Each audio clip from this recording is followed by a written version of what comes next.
150 years ago, people were growing their own food. They were hunting.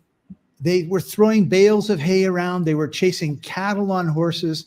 They were doing hard work from sunrise to sunset.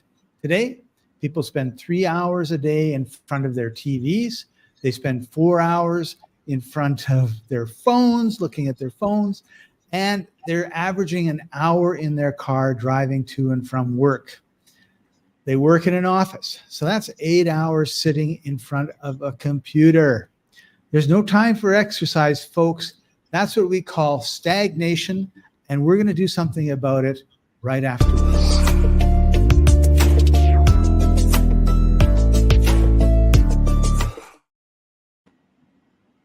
Welcome, everybody. I'm Scott Patton, your host. This is the Life Enthusiast online radio and TV network, restoring vitality to you and your family and the planet and everybody around you. And over here, wrong finger, is health coach Martin Patella. Hey, Martin, how are you doing today? It's a good day, Scott. I've already been on my rebounder. I do my routine. Let me just tell you, right? So I'm now 71. My 72nd is coming up in a month. And I force myself, right? So I work out on a rebounder. I do the equivalent of a run that's 100 meters, running. I do bounces and whatnot, right? It's just bouncing. But rebounders are awesome because they help you with circulation. Walking is great. Rebounders are like twice as much bounce as walking. And then I do some physical, like I move my arms and I do push-ups and stuff like that. Cool. Good for you. So I'm just saying, it's not that I'm loving it. I know that if I don't, I'll suffer.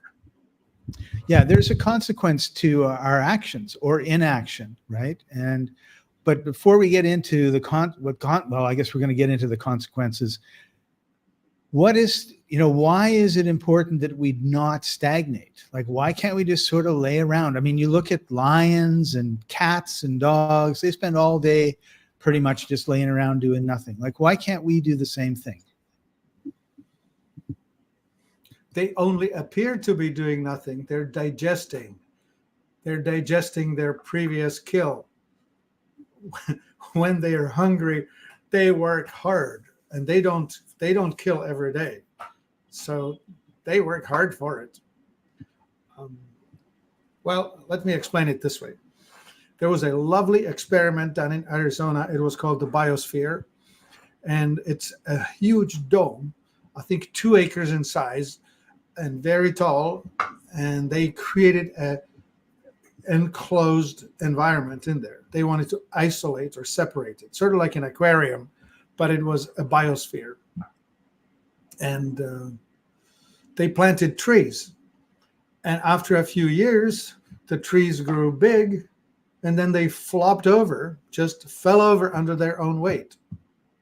Turns out that trees get exercised by wind. And so once they figured that out, they put fans that actually circulate the air inside of the enclosure. The trees now are being trained against resistance and no longer fall over. So that's the tree model. Now the human model. That's really interesting, because where I lived in Coquitlam, British Columbia, we had a storm one year, and the news basically said, you might think we had a relatively easy storm, and you might be confused as to why there's so much destruction in our forests. And they said, usually the wind comes from, I don't know, let's say the north, but this came from the south. So the trees are always used to pushing one way, and all of a sudden it was going the other way, and they didn't have the strength. And I thought, that's amazing. But yeah, so right. I heard what you talked about. That's really pretty incredible. Right. So the other way is this: muscles. Your muscle mass is really important because it is the storage of your energy. The muscle is your internal battery. It stores the Glucose? Yeah. Well, Yeah. there's a limited amount of glucose that can be stored. A bit of it is stored in your liver, and the rest of it is stored in your muscles. And it's probably about 1,500 calories, about 2/3 of a day. The rest has to be made on demand. And you can make it, if you're not eating, you'll be making it from your storage, from your fat. But if you're eating, then of course it's on demand. The point being, if you have less muscle mass, you have less energy storage, and you'll be constantly tired, or you will have a very short amount of power. It's as if your gas tank were really tiny. Right. So how do you develop a muscle? Only against resistance. You have to take an object and lift it against gravity. You have to move things. You cannot develop muscle just by thinking. And the other thing, of course, the muscle attachment is attached to your bone. And that, when you're activating the muscle, is stressing the bone. And that's where calcium gets deposited in response to the stressing of the spot. So your bones are kind of like trees. They get the wind pushing, they get that push, and then they get stronger and stronger. Yeah, So you're totally saying it right. So then the next thing that's really important in this conversation is this: lymph. All the extracellular fluid does not have its own pump. The heart right. is a pump that squishes itself and pushes blood into circulation. And even the vessels, the arteries, have they're smooth muscle, and they actually work like this. They have this sort of a wave going along, pushing the blood along the way. So that's all pumping the blood where it needs to go. But there is no Right. such device or system for your extracellular fluid. Yeah, because we have more fluid in us than just the blood. And we Oh, need yeah. to get that You have moving. You have about a gallon, 5 liters of blood, and you have about 2 or 3 times as much of the extracellular fluids. So we need to move in order to get those fluids working, because they are also a way that we detox, right? Yeah. Okay, so the blood does not directly touch a cell. The blood unloads into the extracellular fluid, the lymph, its nutrients, and takes on toxins. So the blood carries the toxins to your liver or to your kidneys for processing. And the nutrients are coming in from the gut through the liver toward all the cells, but it's handed off into the fluids. Think of it like a little aquarium, if you will. In this model, the fish would be your cell. And the cell takes the food from the aquarium. It just floats around and the fish grabs it, the cell grabs it like that. And then the metabolites, whatever's left over, that's like the fish pooping back into the water. So if you're not circulating this, if you don't have a decent pump in your aquarium, you will very soon end up with very putrid, stagnant, decaying aquarium. The fish will be floating upside down in no time. Right. So we need to move. Yes. And we're not moving. We have a society of people that sit around. And every once in a while, I see photographs of beaches in the 1970s, and I see beside a picture of a beach like last week, and it's horrendous, the difference. Well, And yes, the rate of obesity, especially in America, has reached like 50% of people are now in morbidly obese. 70% are overweight. So right. it's just dramatic. And so you need to look at what you're putting in your mouth, but today we're talking about movement. And if you're not moving, you're not getting the toxins out, and the body uses fat in areas where there's not a lot of blood flow and everything else to protect you from those toxins. And the other part of it is just getting exercise. Yeah. Speaking of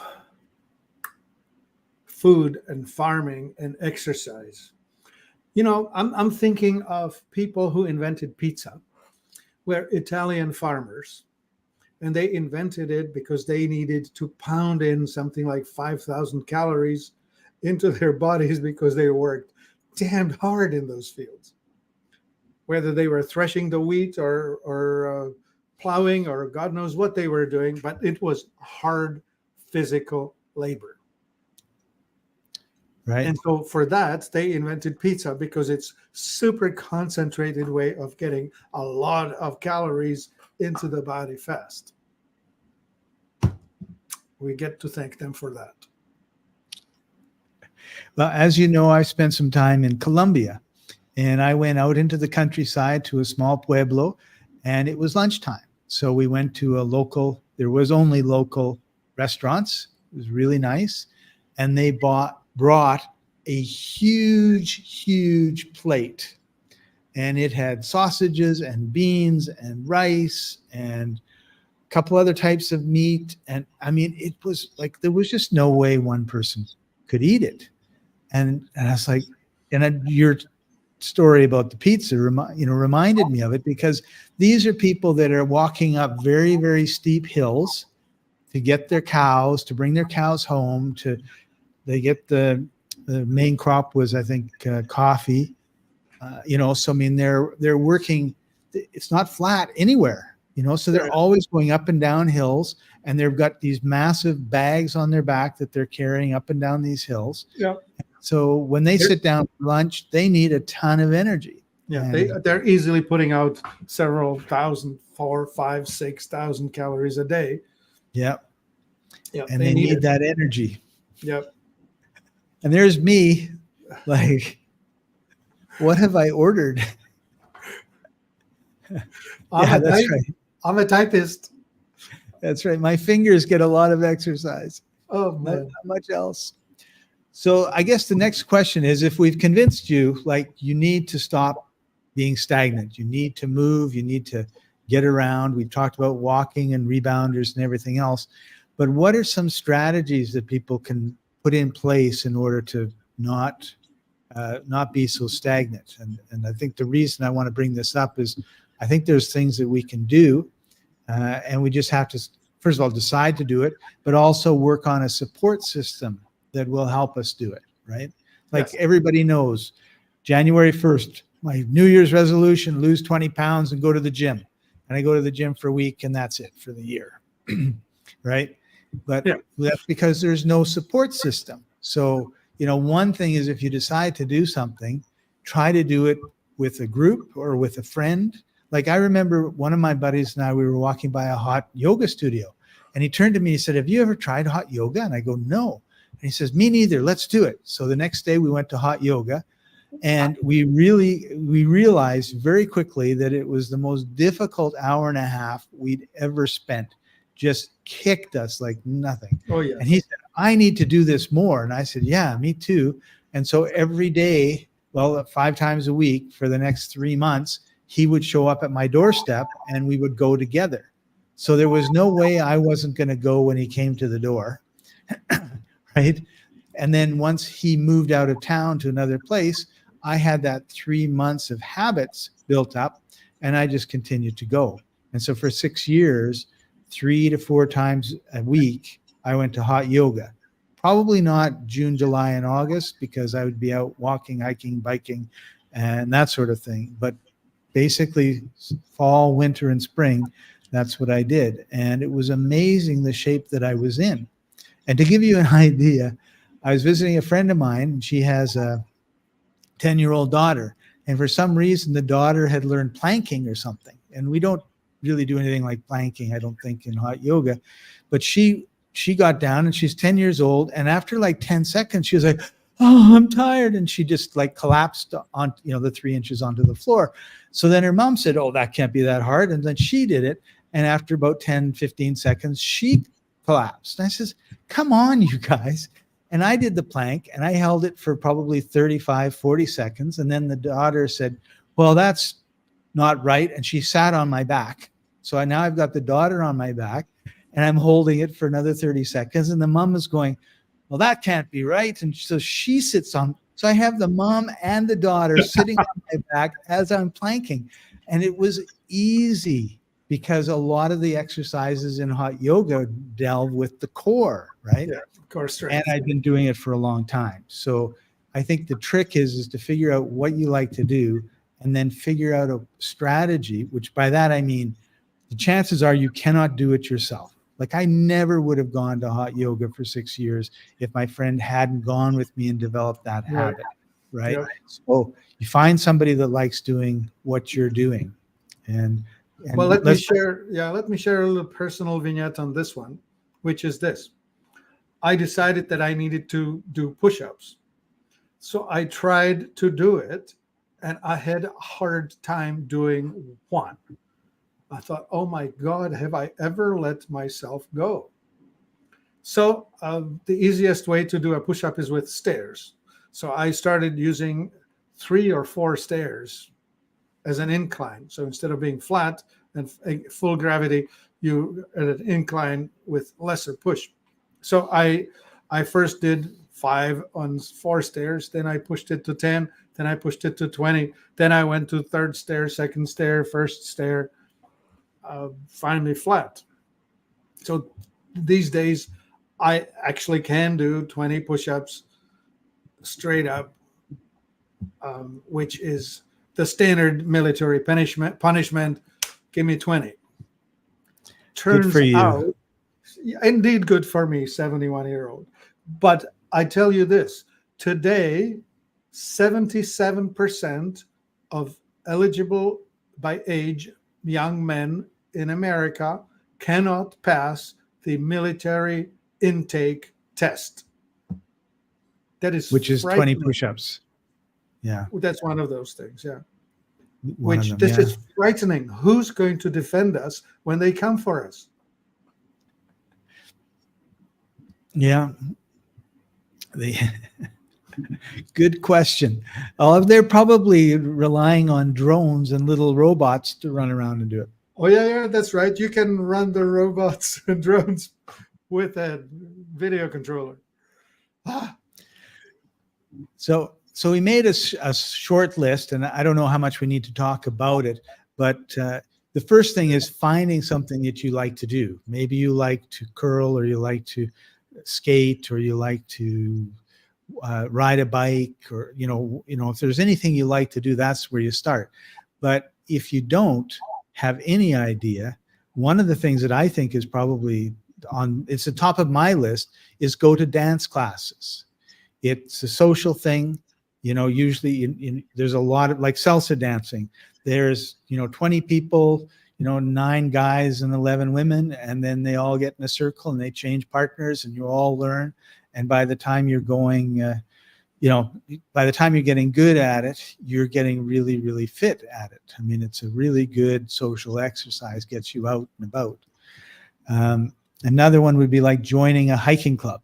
So there's lots of groups that will go hike in the mountains, on a Sunday morning or something like that. I found when I was young, like I'm talking 16-ish, I took yoga. And yoga was really interesting because it was Saturday morning. My mom said, it's summertime, you got to do something. Here's a book for the community center, pick something. And I looked through it and I picked yoga. And it was Saturday morning. So I'd have to walk 2 miles to the gym, and then I'd get beat up. And the worst part of it wasn't actually getting beat up. It was before we started, we had to do like 20 push-ups, and we had to do like 50 sit-ups, and we had to do squats. And so if you did nothing throughout the week, on Sunday, it was hell. And Monday, Tuesday, Wednesday was hell too, because you were sore. So I quickly learned that I had to do these exercises throughout the whole week. So I had a whole summer of doing all of these, and it was like you're in a gym and there's no equipment. It's like you do push-ups, you do sit-ups, you do this, you do that. Just body weight. You stretch, and away you go. So, take up a martial art if you want, because after a few times of someone throwing you, after a few times of a 10-year-old throwing you all over the place, you'll start exercising more. And the one that I do all the time is stairs and walking. So I'm on the third, it's the third floor. There's 2 sets of stairs and there's an elevator. I walk up and down the stairs every time, right? So 3 or 4 times I'm going up and down the stairs. I lived in a place that I was on the 9th floor. And so I would walk down 9 flights and walk up 9 flights. And after about a month and a half, I was almost running up the stairs. I was so surprised at how quickly that exercise really, really helped me. And if you drive to the grocery store, park far away from the entrance and do that walk. So I think we can make things that are not like disruptive to our lifestyle, but add to our fitness. And if you've got kids, take them to the park and walk to the park and run around with them. Yeah, don't sit on the bench. Don't sit on the bench, right? And then the last one on the list was rebounding, which you already talked about. And I think that's a really, really good exercise. Finally, something where we can actually sell you something and make $1. That's right. That's right. We can sell you. We sell both the spring-based Cellerciser or the bungee cord-based jump sport, and they have their pros and the cons. The bungee cord-based jump sport is quiet. Springs will always squeak. They always go, whereas the bungee cords are quiet. And the bungee cords are softer, so if you're not a hard body, you will probably enjoy the jump sport a little better. On the other hand, Cellerciser will give you more pushback, more resistance, which means that you will develop more strength doing it. Oh, interesting. Yeah. So are there any exercises you do on them aside from just like bouncing up and down? Oh, yeah. Gosh, yeah. I actually use weights. I have small weights. I use 3-pounders, and I will just do positioning, right? So if I put my arms in front of me, that's a curl. If I raise them up, that's like climbing every possible angle. I do boxing with a 3-pound weight while bouncing. So there's a whole lot of movement and exercise involved with that. And of course, you can do the twist where you twist your shoulders in one direction and your ankles in the other, back and forth. So that will exercise your core. What else can I think of? Well, that's about it, really. You can do a sit-down bounce where you're really pushing your abdominals. Yeah. We had a comment from Deanna. I'm 82. I want to get this. And what is this, Deanna? Is it? It's got to be your your rebounder, because it was. She just posted it now, and we just talked about it. It's the rebounder. Thanks, Deanna. Thanks for hanging out. I met Deanna easily 16, 18 years ago, I think. Well, maybe not that bad much. I think she was 62. Yeah, 20 years maybe. Oh, my Lord. Wow. So we have put the Cellulizer in the comments. You should be able to just go down, scroll down and see it. And I think we have one other that we're talking about too today. I'll find the jump sport. No, it's the, I can't even say that. Astaxanthin. Astaxanthin? What are you trying to do there? I don't know. When I did a search on rebounders, it was one of the products that came up. Oh, I see. Okay, well, it's an antioxidant. It's great. It helps you with detoxification and anti-aging. It's one of those best things that you can do for yourself. Does it also help with the oxygen in the blood, which would give you a little more energy? Absolutely. Yeah. For sure. Okay. Because like one of the things is if you've got low energy, you need to do some things to get your energy up, right? And exercises, and stagnation is going to help, but you definitely need to make sure that you're not drinking a lot of soft drinks and chips before you, and then expect to be able to go out and exercise well. You need to give your body good nutrition. I tried to post a comment and it's not letting me post. It did actually post. I see them. Okay, I posted a jump sport. Yeah, the Jump Sport 300. Yep. Okay, that's the one that I have in my house. Yep. And it's a bungee cord one? Yeah. Yeah, I like that idea of no noise. Yes. So we should tell everybody that we are going to be ending the show in about 4 minutes. Martin is a health coach, and if you want to talk to him about anything that's going on, you can go to this URL, and I'll put it into the comments, and have a free 15-minute consultation with Martin. And I'll tell you, it's well worth your time. On the whatever platform you're watching this right now, they love to censor, they love to ban, so we have to be careful what we talk about. Telegram is the only free speech platform that we're aware of where we can talk. And the cool thing about it is you can talk too. So you can ask us questions there. We're going to give you the uncensored version. That's t.me/life&co. And we get on for about an hour after this. So the whole idea is you get a chance to get to know us, and then head over to Life&Co on t.me. and get to ask whatever it is you really want to ask. It's actually your free health coach session. Ask me anything. Right. And we do have, I think, another comment. What zeolite to use to mix with Masterpiece? Oh, interesting question. I personally would use the one called Zeo Health, and you can buy it either as Zeo Health Pure or Zeo Health AV. And the AV is in capsules, then the Pure is in powder.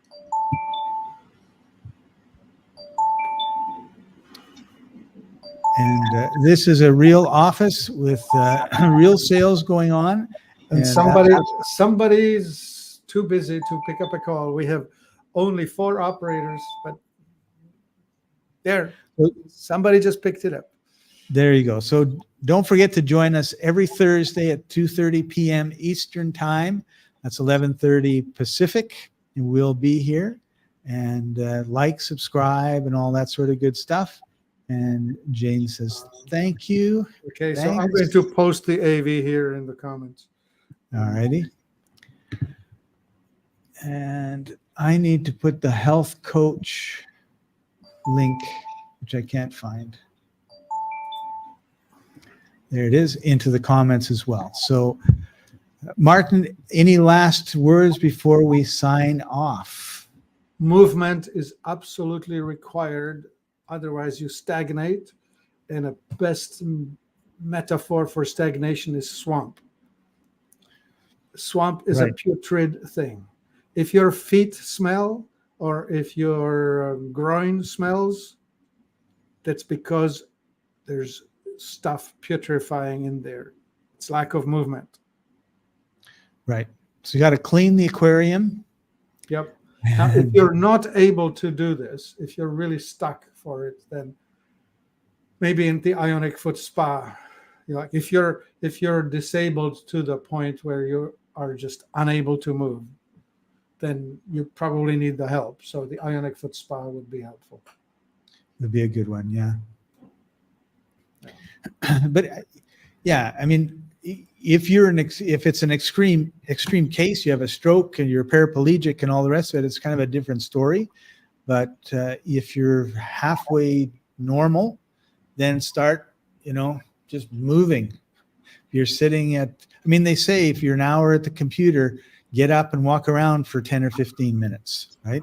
Yep. Because they recognize that this is not really a good way to be.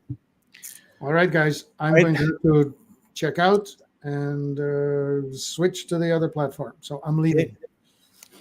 Thanks for joining us, everybody. We'll see you on Telegram. Bye for now.